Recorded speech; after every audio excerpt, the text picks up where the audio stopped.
हाँ, तो जैसा कि दोस्तों हम हमारी क्लास में कॉन्स्टिट्यूशन के ऊपर एक्टिविटी कर रहे थे, पर लेकिन वहाँ पे हमारा होगा पीरियड ओवर। तो अब यहाँ पे हम दूसरी क्लास में आए हैं। दूसरी क्लास में हम करेंगे आवर हीरोज़ आवर प्राइड, ठीक है? इसके ऊपर आज हम एक्टिविटी करने वाले हैं, जो कि टोटली इंग्लिश मीडियम में होगी। पर उससे पहले हम थोड़ी-सी जानकारी, हमारे पिछले कुछ बच्चे रह गए थे, उनसे बात करेंगे। तो माया, तो सबसे पहले माया क्या बताना चाह रहे हैं हमारे दर्शकों को आज? प्रियम्बल के बारे में बताना चाहूँगी। तो माया आज संविधान की प्रियम्बल या प्रस्तावना के बारे में बताएँगी। पूरी प्रियम्बल माया को याद है और पूरी प्रियम्बल आपको बताएँगी। माया, क्या आप पूरी प्रियम्बल बता सकते हो? यस सर, मैं शुरू करती हूँ। We the people of India having solemnly resolved to constitution India into a sovereign, socialist, secular, democratic republic, and to secure to all its citizens justice, social, economic, and political, liberty of thought, expression, belief, faith, and worship, equality of status and of opportunity, and to promote among them all fraternity, ensuring the dignity of the unity and integrity of the nation. In our Constituent Assembly, this 26th day of November 1949, do hereby adopt, enact, and give to ourselves this Constitution. Thank you. तो जैसा कि माया ने clapping करो भाई, पूरी preamble हमें सुनाई है।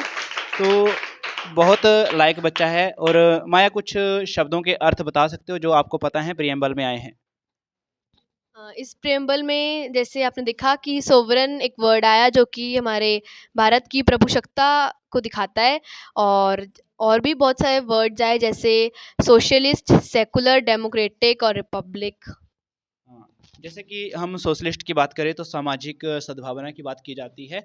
और रिपब्लिक का मतलब क्या है कि हमारे देश का जो राजा है, अब किसी रानी की कोख से पैदा नहीं होगा, लोगों के वोट से इलेक्ट किया जाएगा। मीनिंग हमारे पास अडल्ट सफरेज है, जिसके अकॉर्डिंग हम क्या है, देश का राजा चुन सकते हैं। और ये प्रस्तावना देश की संविधान की प्रस्तावना है, जो देश के संविधान की मूल भावना को दर्शाती है।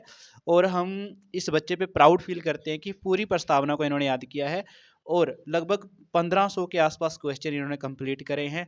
माया, कोई और संदेश आप देना चाहो लोगों को कि संविधान के बारे में? मैं चाहती हूँ कि सभी संविधान की रिस्पेक्ट करें क्योंकि संविधान हमारे लिए बहुत इम्पॉर्टेंट है। संविधान एक डॉक्यूमेंट है रूल्स का, और रूल्स का डॉक्यूमेंट वो इसीलिए है क्योंकि जो हमारा इंडिया है वो रूल्स के ऊपर ही डिपेंड है, रूल्स के ऊपर ही रूल्स के बिहाफ पर ही चलता है। तो सभी कॉन्स्टिट्यूशन उसकी कॉन्स्टिट्यूशन की रिस्पेक्ट करनी चाहिए सभी को।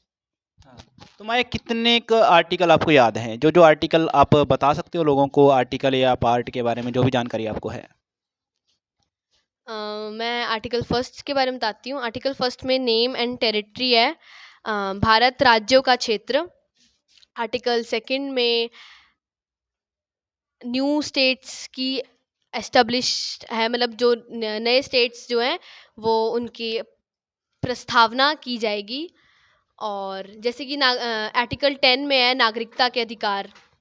हाँ, तो ये बच्चा बहुत अच्छा बच्चा है, जिसने काफ़ी सारे आर्टिकल, थोड़ा नर्वस भी फील कर रही है क्योंकि अभी आज का बर्थडे भी है और बर्थडे भी मना रहे हैं। तो बड़ा अच्छा बच्चा है। तो मैं तो यही दुआ करूँगा कि ऐसे बच्चे हर घर में पैदा हों।